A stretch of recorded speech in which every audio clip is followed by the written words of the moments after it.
नमस्कार, स्वागत है आप सबका हमारे खास कार्यक्रम देश देशांतर में। मैं हूं कवीर। देश देशांतर में आज हम बात करेंगे कि आखिर रिजर्व बैंक ने मौद्रिक नीति में इस बार कोई बड़ा बदलाव क्यों नहीं किया।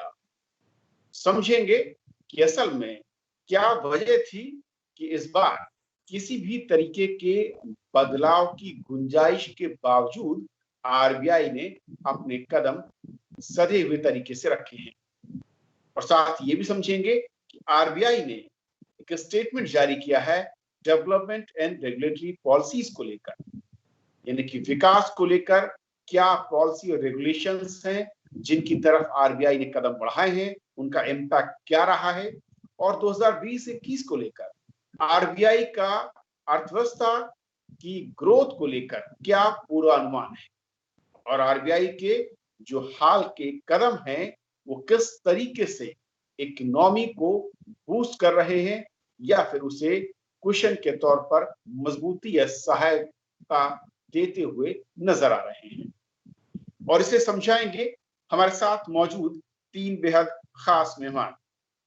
हमारे साथ मौजूद हैं अशोक कुमार झा साहब, former finance secretary government of India में रहे आप सर, बहुत बहुत स्वागत आपका। हमारे साथ डॉक्टर अरविंद बिरमानी है जो कि चेयरमैन है एग्रो फाउंडेशन से और वरिष्ठ अर्थशास्त्री हैं, सर आपका भी स्वागत है। हमारे साथ दीपिका सिकरवार है जो कि सीनियर एडिटर है द इकोनॉमिक टाइम्स में, आपका भी स्वागत है।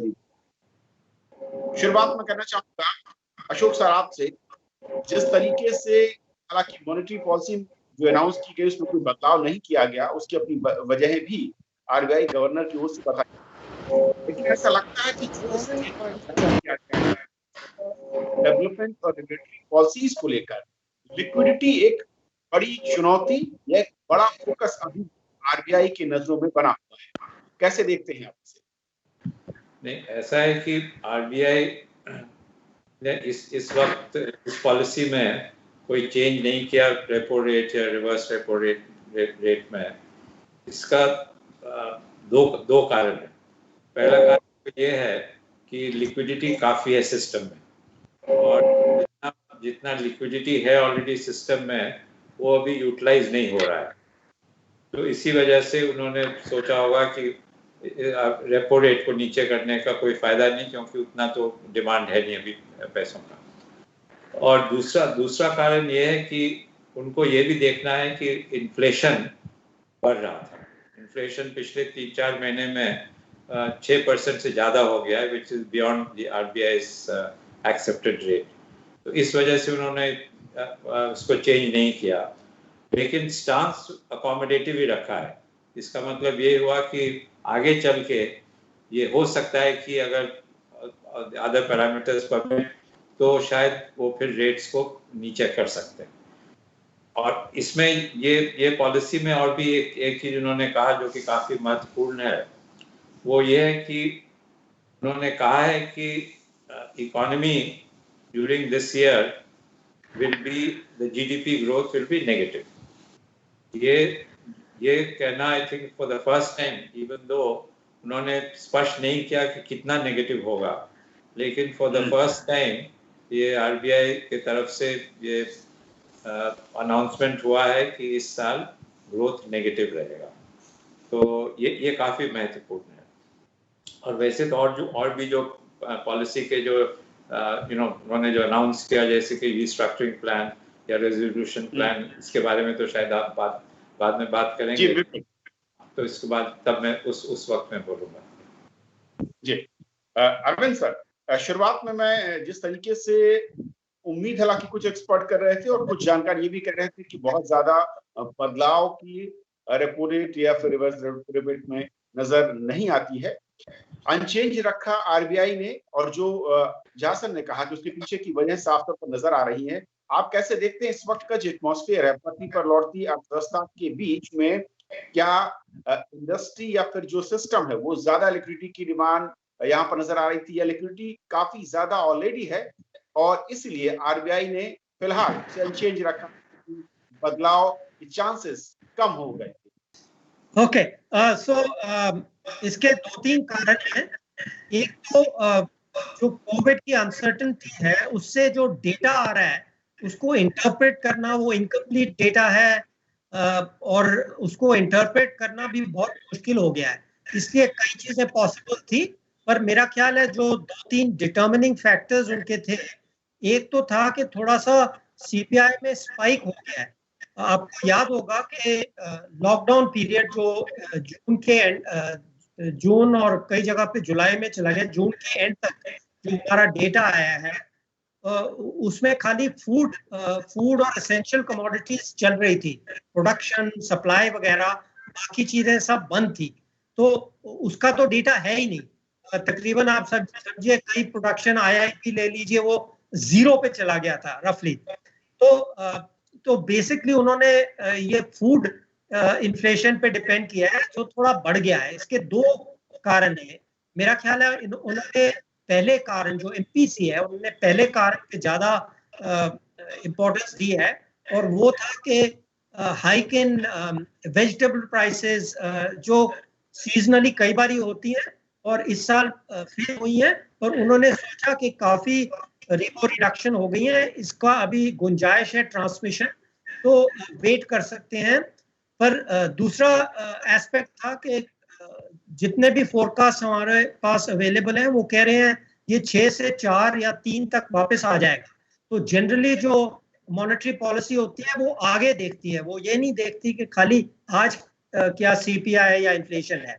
तो एक और एडिशनल चीज थी कि इवन दो एसेंशियल कमोडिटीज की सप्लाई चेन तकरीबन ठीक थी, पर हमें डेटा से पता लगता है कि जो ratio of CPI to WPI बहुत बढ़ गया है। तो सीपीआई ऊंचा हुआ है और डब्ल्यूपीआई को फूड एक्चुअली गिरा है। इससे इंटरप्रिटेशन ये होती है कि जो लॉजिस्टिक्स थी, जो फूड सप्लाई की लॉजिस्टिक थी, वो इतनी एफिशिएंटली नहीं काम कर रही थी, क्योंकि कई ओवर इंथ्यूजियास्टिक ब्यूरोक्रेट्स जो ट्रांसपोर्ट वगैरह ये नहीं देखते थे कि ये एसेंशियल कमोडिटीज है कि कुछ और है, तो प्रॉब्लम ओवर जेलस हुए थे। उससे जो ट्रांसपोर्ट लॉजिस्टिक कॉस्ट वो जरा बढ़ गई थी। पर आरबीआई ने ये काफी क्लियर कर दिया है कि स्टांस रिमेन्स अकोमोडेटिव। तो आई वुड इंटरप्रेट दैट कि ये टेम्पररी पॉज है गिवन ये सारी अनसर्टेनिटीज। उन्होंने सोचा कि खास करके एमपीसी की लास्ट मीटिंग है, क्योंकि वो मोस्ट लाइकली मेंबर्स चेंज होंगे, कि ठीक है कि अभी पॉज रखते हैं और फिर अगली मीटिंग में ये सारी चीजें रिकंसिडर करेंगे। ओके दीपशिखा, जिस तरीके से पॉलिसी जो अनाउंस हुई और किसी तरह का कोई कट नहीं है, उसके रीजन हमने सुने दोनों पैनल से, लेकिन एक जो महत्वपूर्ण चीज मुझे नजर आ रही थी कि एक स्टेटमेंट जारी किया गया है एग्रीकल्चर से रिलेटेड, जो बैंक है या जो फाइनेंस सिस्टम है उसमें लिक्विडिटी को किस तरीके से पुश किया आरबीआई ने, और दूसरा नस्बों का भी खासा जोर दिख रहा है, क्योंकि वहां पर जो रिस्ट्रक्चरिंग की बात हुई, जो कि लोन्स दिए गए जो तरीके में नहीं हो पाया, उनके रिस्ट्रक्चरिंग की बात इस स्टेटमेंट में साफ दिखती है। बिल्कुल कविंद्र, इस बार पॉलिसी में अगर आप देखें तो एक बहुत सारे मेजर्स लिए गए हैं, जो कि एक उन्होंने अलग स्टेटमेंट जारी किया है डेवलपमेंटल और रेगुलेटरी पॉलिसीज पर। तो उसमें जो खास तौर पे उन्होंने किया है, एक तो एडिशनल लिक्विडिटी जो है नाबार्ड के लिए दी गई है, दूसरा नेशनल हाउसिंग बैंक के लिए दी गई है, ताकि हाउसिंग सेक्टर और दूसरा कृषि क्षेत्र, इन दोनों क्षेत्रों को लिक्विडिटी बराबर मिलती रहे। क्योंकि जैसा कि आपने खुद ही कहा कि पॉलिसी रेट्स इस बार घटाए नहीं गए हैं, तो बहुत टारगेटेड जो है लिक्विडिटी दी जा रही है इन दो क्षेत्रों को। दूसरा जो है, एक बहुत बड़ी इंडस्ट्री की डिमांड थी कि रिस्ट्रक्चरिंग जो है, लोन रिस्ट्रक्चरिंग वो आनी चाहिए। तो एक वो भी एक स्कीम लाई गई है, एमएसएमई को भी उसमें शामिल किया गया है और एक कमेटी बनाई गई है। और इस रिस्ट्रक्चरिंग में खास तौर पे ये किया गया कि जो कॉर्पोरेट्स हैं जो लोन लेंगे, उनका एसेट डाउनग्रेड नहीं किया जाएगा। तो ये एक बहुत महत्वपूर्ण चीज है कॉर्पोरेट्स के लिए, जो अगर रिस्ट्रक्चरिंग के लिए जाते हैं बैंकों के पास अपने लोन के। दूसरा चीज है कि प्रायोरिटी सेक्टर लेंडिंग के नॉर्म्स में बदलाव किया गया है। तो आपने देखा कि जैसे एमएसएमई को क्रेडिट की तरफ लोग ध्यान दे रहे हैं, सरकार ने ध्यान दिया है और दूसरी योजनाएं भी आई हैं। स्टार्टअप सेक्टर जो था उसके लिए उसको जो है रियायती दर पर ऋण मिलता रहे, उसको प्रायोरिटी सेक्टर में शामिल करके ये आरबीआई ने कदम उठाया है। अच्छा सर, अब मैं सेकेंड पार्ट पर आता हूँ कि जो मेजर्स की बात हो रही है पॉलिसी रिलेटेड डेवलपमेंट को लेकर, उसमें एक तो लिक्विडिटी को लेकर है कि किस तरीके से एग्रीकल्चर या एमएसएमई सेक्टर पर फोकस नजर आ रहा है। रीस्ट्रक्चरिंग तक की बात हो रही है एमएसएमई सेक्टर में, जो कि अकाउंट्स हैं, जो कि जिन्होंने लोन लिया था, इसे कैसे देखते हैं? और क्या इस कोविड एरा में ऐसा लगता है कि आरबीआई को भरोसा है कि असल में ये दोनों सेक्टर हैं जो कि पोटेंशियल है और जो कि वापस मैं कहूं कि अर्थव्यवस्था को पटरी पर लाने का मादा रखते हैं? तो ये जो रीस्ट्रक्चरिंग का जो उन्होंने अनाउंसमेंट किया है, मेरे ख्याल से बहुत महत्वपूर्ण अनाउंसमेंट है, क्योंकि काफ़ी सारे सेक्टर्स हैं जो कि कोविड के वजह से एडवर्सली इम्पैक्ट हो गए। तो ये जो उन्होंने कहा है कि ओनली दोज लोन्स जो कि स्टैंडर्ड थे 31 मार्च तक, only they will be eligible. इसका मतलब ये हुआ कि जिसका कि लोन स्टैंडर्ड नहीं था bye 31 March, in which case ये जो कंपनीज थे जिनका कि एडवर्स इफेक्ट था पहले ही before the COVID, they will be excluded. फिर वो government companies, state government companies वगैरह, they will also be excluded. और रीस्ट्रक्चरिंग का उन्होंने विंडो खोल के रखा है टिल 31 दिसंबर, ताकि ये नहीं है कि रश करके लोग चले जाएंगे फॉर रिस्ट्रक्चरिंग। वो देखेंगे क्योंकि कोविड का इम्पैक्ट अभी कुछ और महीने तक चलेगा, तो 31 दिसंबर तक उन्होंने खोल के रखा है। और लेकिन मुझे एक ही सिर्फ डाउट है इसमें, रिस्ट्रक्चरिंग तो वैसे जो अनाउंसमेंट किया है I think is quite reasonable, कि they should have let the lenders decide as to क्या conditions होंगे, क्या terms होंगे वगैरह। ये जो उन्होंने कमिटी बनाई है, although Mr. Kamath is a very respected banker, but I think इसमें they should have let the bankers decide, जो जिन्होंने लोन दिया है, they would be in a better position to work out the terms and conditions of the restructuring. तो उसमें सिर्फ only I think that is where I'm not fully on board with what has been suggested. बाकी I think this is a very good idea to do the restructuring, because otherwise ये बहुत सारे companies हैं, they would actually sink unless this was permitted. Virmani sir, restructuring of accounts की अगर बात मैं कहूं और जो पॉलिसी स्टेटमेंट में साफ दिख रही है, फोकस किस तरीके से और क्या इसके जरिए जो बैंकिंग सिस्टम पर स्ट्रेस की आशंका लग रही थी, कहीं वो उससे दूर होगी, उनको थोड़ा सा मैं कहूं कि क्वेश्चन मिल पाएगा? देखिए, जो लॉकडाउन पीरियड के लिए मॉरेटोरियम अनाउंस हुआ था, अब हम ट्रांजिशन एंटर कर गए, लॉकडाउन लिफ्ट हो गया बाय एंड लार्ज, कई जगह पे है। तो इशू वाज इसको मॉरेटोरियम को एक्सटेंड किया जाए या किसी रीस्ट्रक्चरिंग रेजोल्यूशन प्रोसेस इंस्टीट्यूट किया जाए। आपको याद होगा there was talk of bad bank, ये वो की बात शायद आपके साथ भी की थी एक बारी। अब at least I think the most important thing is कि अब क्लैरिटी आ गई है कि क्या डायरेक्शन आरबीआई और गवर्नमेंट लेंगे, because this affects government banks also। ये चीज obviously गवर्नमेंट के साथ भी डिस्कस की गई होगी। तो it has been decided to restructure। Always whenever you do that, issue होती है कि इसके पर permanent negative effect ना हो रीपेमेंट और क्रेडिट सिस्टम पे। एक तरफ बैंक्रप्सी जो अवॉइड हो सकती है, जो सॉल्वेंट कंपनीज है वो इंसॉल्वेंट ना बने, और दूसरी तरफ अगर हम ये करें गलत काम ना किया जाए, करप्शन ना हो, एटसेट्रा। तो जहां तक मुझे लगता है वो केवी कामत कमेटी का इसलिए इंस्टीट्यूट किया हुआ है क्योंकि अलग सेक्टर्स में अलग अलग प्रॉब्लम है। तो अगर आप पुरानी प्रॉब्लम्स जो हमें 5 साल से आ रही हैं, इलेक्ट्रिसिटी सेक्टर, इंफ्रास्ट्रक्चर एरियाज में एटसेट्रा, उनकी अलग अलग रिक्वायरमेंट्स हैं। और कई और सेक्टर्स जो न्यूली अफेक्ट हुए हैं इस साल कोविड से खास करके। तो I don't have that much apprehension जो अशोक साहब बोल रहे हैं, and that is because what they want is for each sector, instead of individual variation which people could be accused of corruption, they want a somewhat more systematic appraisal which will lay down some sectoral guidelines, क्योंकि वो अलग-अलग type की issues हैं उसमें, and that will actually help particularly the public sector banks, क्योंकि ये corruption और allegation की प्रॉब्लम वहां पे अराइज होती है।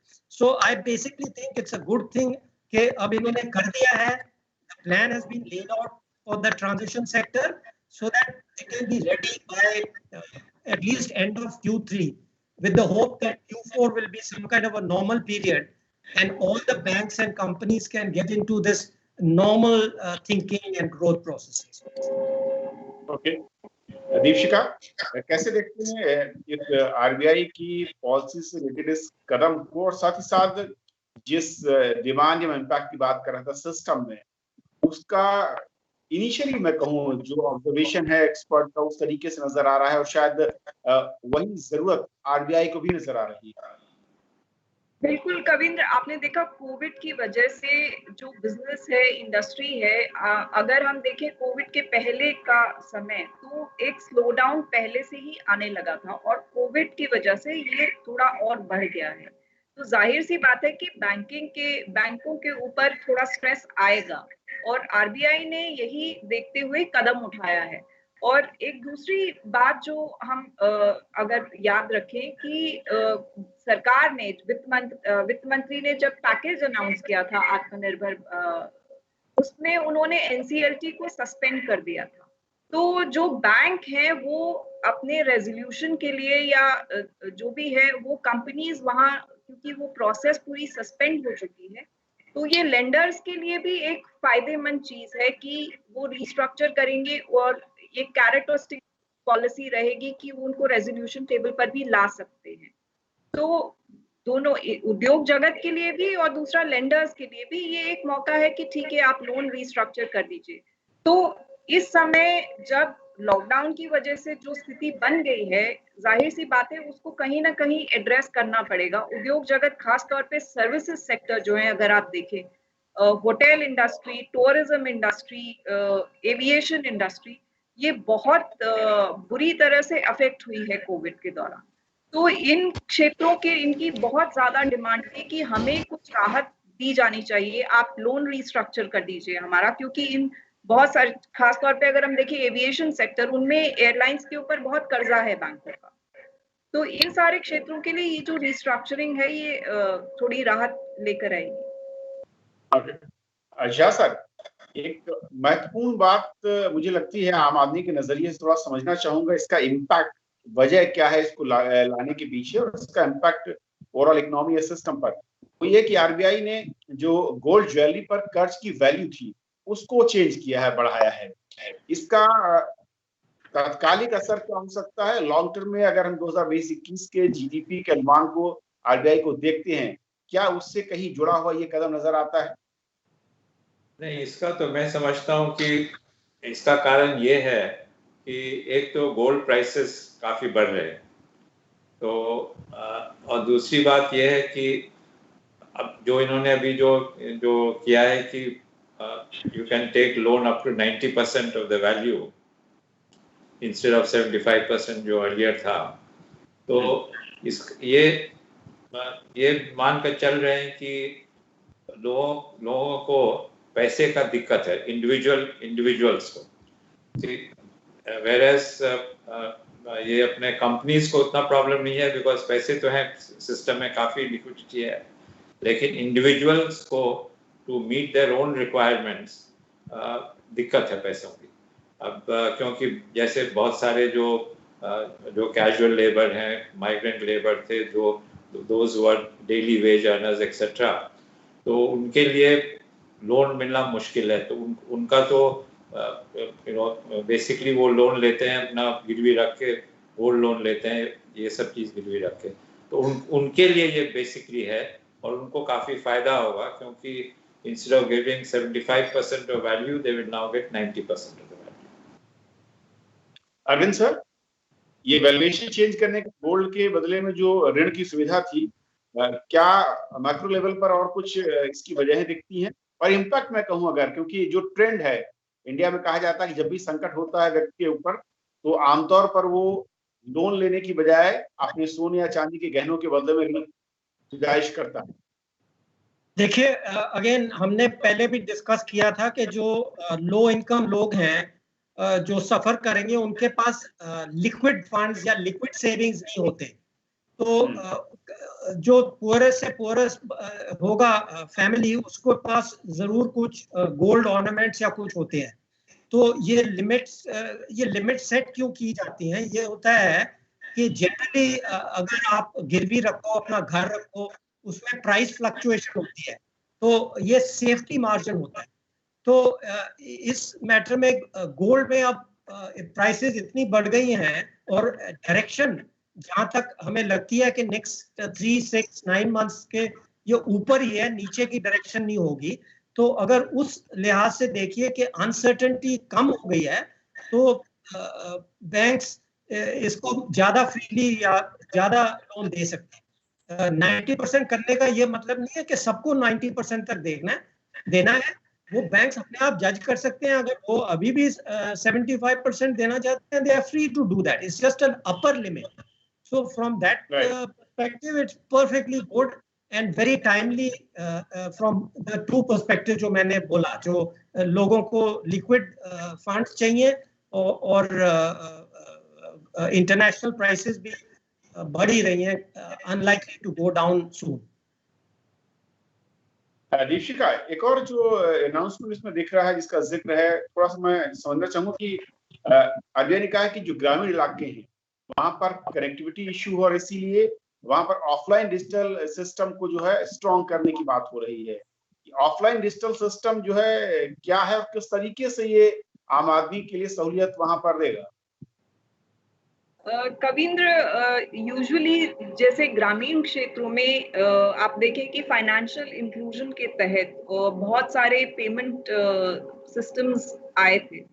वो हैंड हेल्ड डिवाइस लेकर के गांव में जाते हैं, जो बैंकिंग कॉरेस्पॉन्डेंट्स होते हैं, और वहां पे जो ग्रामीण लोगों को जरूरत है, वहां किसी का बैंक का खाता खोलना है या उन्हें कैश निकालना है, वो बैंकिंग कॉरेस्पॉन्डेंट जो है वो उनका हैंड हेल्ड डिवाइस जो है उसी से सारा कारोबार करते हैं।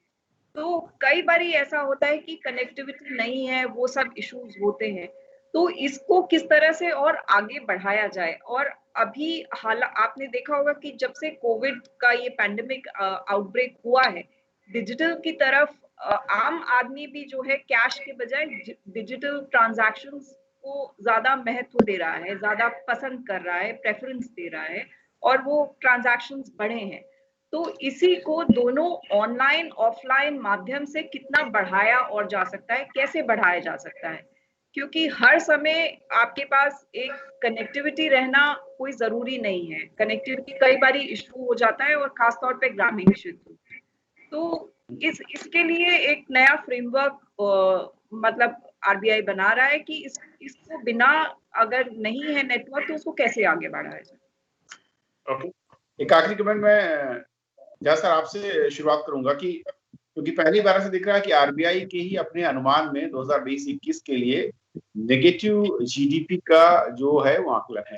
उस नजरिए से जो कदम आरबीआई के हैं इस पॉलिसी के साथ, यानी कि आज के दिन के बाद से एक्स्ट्रा प्रिकॉशंस वाले नजर आ रहे हैं, जो दिशा है वो उससे निपटने के लिए जो जिन कदमों की या जिन उपायों की जरूरत है उसकी तरफ बढ़ते नजर आ रहे हैं। इसमें जो आरबीआई ने जो अनाउंस किया कि नेगेटिव ग्रोथ होगा इस साल जीडीपी में, ये रिकग्निशन है फर्स्ट टाइम आई थिंक कि मामला as far as economy is concern is serious. वैसे तो जो बाकी जो काफ़ी एजेंसीज थे जैसे क्रिसिल वगैरह, ये लोग तो ऑलरेडी नेगेटिव -9, -7, -12 तक चले गए थे। लेकिन this is the first time that the RBI ने एक्नॉलेज किया है कि इकोनॉमी में ये कोविड का इम्पैक्ट काफी जोरदार है और नेगेटिव रहेगा। तो इसको पॉजिटिव करने के लिए only next year, that is next financial year 21-22 में कर पाएंगे। तो इसी वजह से जो रीस्ट्रक्चरिंग, ये जो ये लिक्विडिटी का जो ये रेपो रेट जो रिड्यूस किया है 4% एक्सेट्रा, ये सब काम आएगा at a future date when the economy will start then booming may be from next year.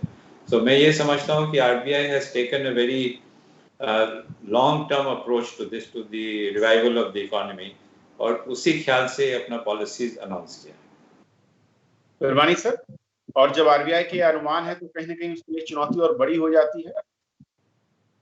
तो 2-3 चीजें इन कंक्लूजन में कहूंगा। एक तो जो ये जीडीपी का खत्म कर लें जो आपने बोला, मैं इसको इस तरह देखता हूं कि इतनी अनसर्टेनिटी थी, जो लोग बाहर से अपने फोरकास्ट दे रहे हैं, सबको हर महीने तकरीबन कई बार हर हफ्ते उनको चेंज कर रहे थे। तो RBI has been very careful. I think rightly government organisations have to be very cautious, but ऐसे जैसे झा साहब ने कहा, finally it looks so unlikely that GDP growth will be positive कि उन्होंने नेगेटिव बोला है पर अभी भी कोई नंबर नहीं दिया है। तो बेसिकली द आइडिया इज कि not to add to the negative sentiment. सबको पता है कि बहुत अनसर्टेनिटी है, जो प्राइवेट है उनको उन पे प्रेशर होता है, उनके क्लाइंट्स कहते हैं भाई हमें नंबर दो, पर नंबर है बड़ा मुश्किल है। सो आई वुड से कॉशियस है, एडमिट किया है, पर नॉट फैन द फ्लेम्स। दूसरा पॉइंट मैं फाइनली कहना चाहता हूं जो अभी डिस्कस नहीं किया बट इम्पोर्टेंट है। आई थिंक आरबीआई गवर्नर अपनी इन सेंस जब से उन्होंने टेक ओवर किया है फरवरी 2019, जब मैं पहले उन्होंने इकोनॉमिस्ट की मीटिंग शुरू की थी, मैं उनसे मिला था, मुझे पता है। तो दो चीजें उन्होंने जो कहा है मैंने शुरू की थी जो सक्सेसफुल हुई हैं। एक है लिक्विडिटी जो इंजेक्ट की है, उससे not only of course actual reality सबने देखी है पर ट्रांसमिशन इंप्रूव हुई है। तो एक पॉइंट उन्होंने बताया, उन्होंने नंबर दिया 1.75 बेसिस पॉइंट्स रिडक्शन हुई है जब से उनका टेक ओवर फरवरी से उन्होंने नंबर दिया था। और most of it, half of it has happened in this post covid. तो पॉइंट इसका था ट्रांसमिशन इंप्रूव हुआ है, his policy approach has been successful.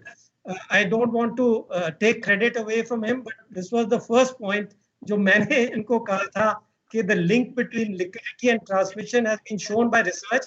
आप प्लीज इस पे ध्यान दीजिए। तो I am also happy that this has succeeded. और सेकेंडली उन्होंने डेट मार्केट्स के बारे बोला कि अब सारी जो अनसर्टेनिटी थी कि ये कोलैप्स हो जाएगा, क्या कहते हैं उसको, प्रोपोगेशन ऑफ बैंक्रप्सीज वगैरह, वो सब कंट्रोल हो गया है। एनबीएफसीज का क्रेडिट, सीपीज, कॉर्पोरेट्स, सब मार्केट सब स्मूथली फंक्शन कर रही हैं। तो इन दोनों चीजों में I think I would give him credit that he has actually achieved जो चीजें हम कई लोग कह रहे थे कि ये बहुत इंपॉर्टेंट है। ऑफ कोर्स आरबीआई को भी पता है, बट और लोग भी इस पे चर्चा कर रहे थे। ओके सर, वक्त कम है, लेकिन सर बहुत बहुत शुक्रिया आप तीनों मेहमानों का हमारे साथ इस बेहद अहम चर्चा में शामिल होने के लिए और समझाने के लिए कि आरबीआई की मौद्रिक नीति का जो अनाउंसमेंट हुआ उसमें बदलाव क्यों नहीं किया गया, और लेकिन साथ ही साथ पॉलिसी और डेवलपमेंट को लेकर जो कदम उठाए गए हैं और जो भविष्य के लिए कदम हो सकते हैं, उनके मायने क्या है, उनका रास्ता क्या है, उनकी चुनौतियां क्या है। आज फिलहाल इतना ही।